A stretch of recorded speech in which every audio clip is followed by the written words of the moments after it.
Assalamualaikum warahmatullahi wabarakatuh. Selamat siang semuanya. Oke ya, kita mulai pembelajarannya terlebih dahulu. Bismillahirrahmanirrahim. Jadi pembelajaran kita hari ini yaitu mengenai pasar monopolistik. Nah, untuk tujuan pembelajarannya itu ada 3 yang akan kita capai. Yang pertama, peserta didik dapat menjelaskan pengertian pasar monopolistik. Kemudian yang kedua, peserta didik dapat menyebutkan ciri-ciri pasar monopolistik.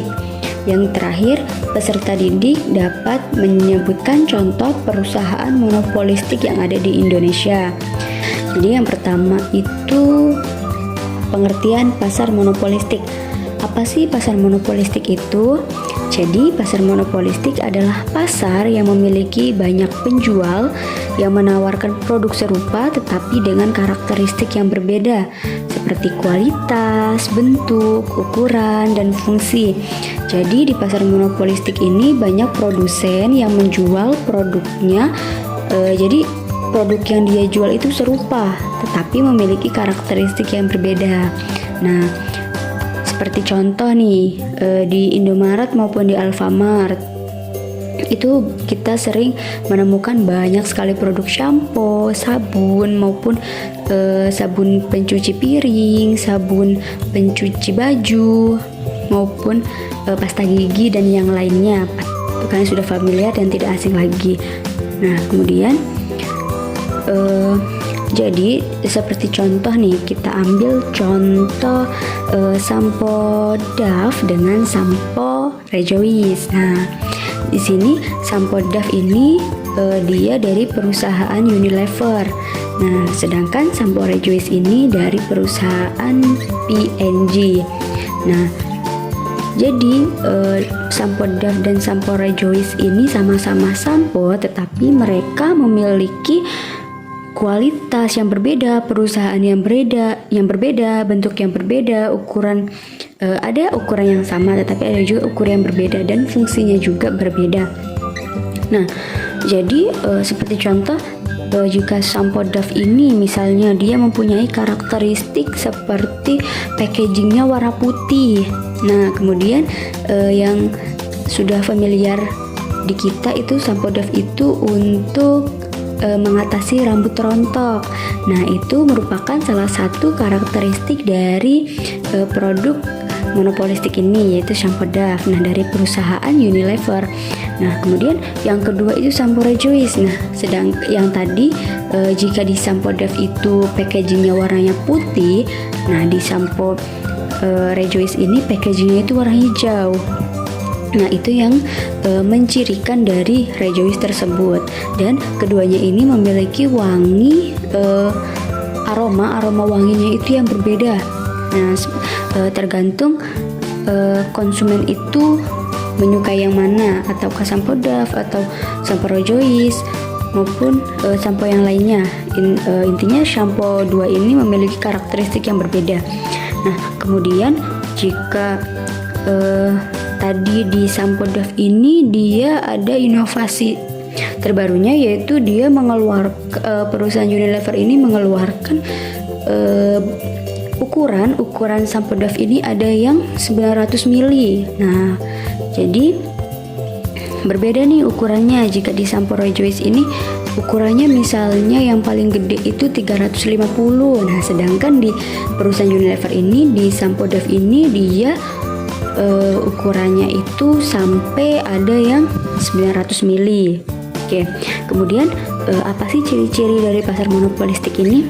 Nah, ciri-ciri yang pertama yaitu di pasar monopolistik ini banyak perusahaan yang memproduksi barang serupa tetapi karakteristiknya berbeda, yang seperti yang Ibu sudah jelaskan tadi.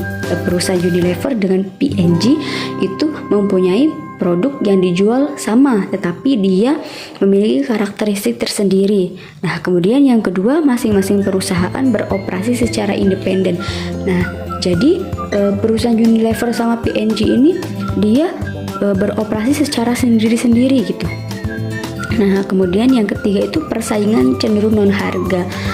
Karena di pasar persaingan monopolistik ini produsen itu sebagai penentu harganya sendiri atau price maker. Oleh karena itu, pasar monopolistik ini dikatakan sebagai pasar persaingan tidak sempurna. Oke, kemudian setiap produsen akan memberikan ciri khas dan sentuhan khusus pada produk yang dihasilkan. Nah, seperti di sampo Dove nih, mereka perusahaan Unilever ini berinovasi nih, memberikan sentuhan khusus untuk sampo Dove ini, seperti tekstur samponya yang ada kayak bling-bling gitu untuk menarik perhatian konsumen, maupun aroma wanginya atau packagingnya.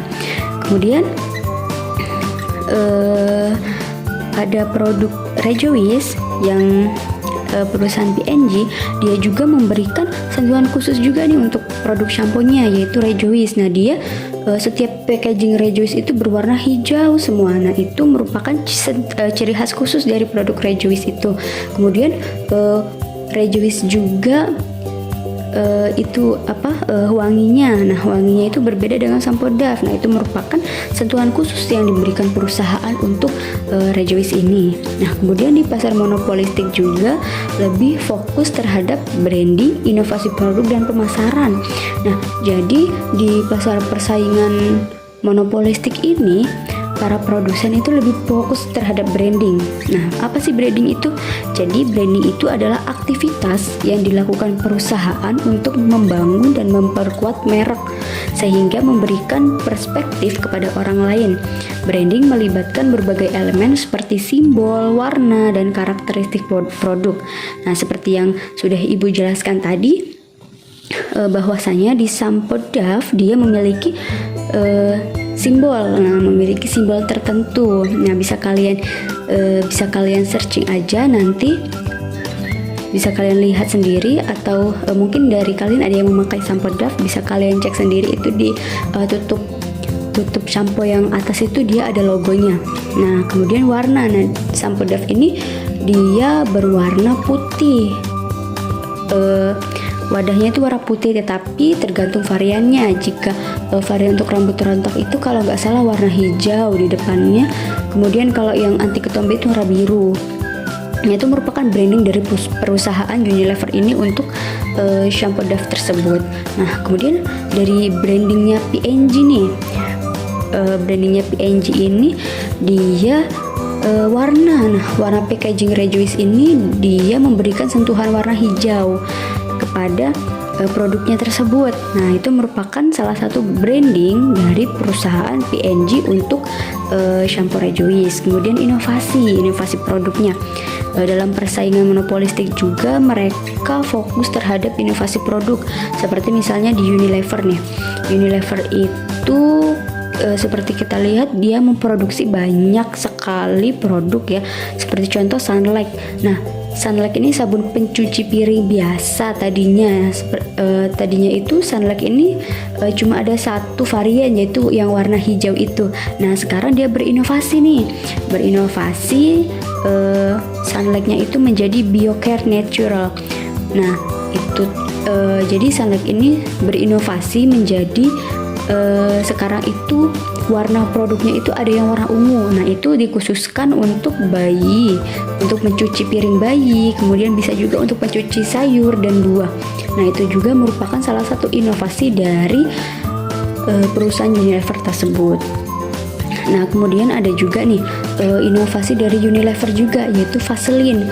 Nah, seperti yang kita lihat dulu Vaseline itu cuman misalnya ada SPF 20 nih, dulu packagingnya cuman yang kotak-kotak itu ya, ada warna varian hijau, terus ada warna pink seperti itu.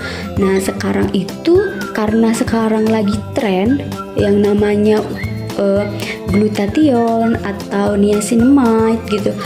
Kan sekarang lagi viralnya itu kosmetik itu yang ada kandungan glutathione atau niacinamide. Nah, oleh karena itu si Vaseline ini memberikan inovasi nih terhadap produknya. Nah, dia menginovasi produknya dengan memberikan kandungan seperti yang sedang viral akhir-akhir ini, yaitu dengan glutathione maupun niacinamide. Nah, seperti itu jadi. Nah, kemudian di pasar monopolistik ini dia fokus terhadap pemasaran.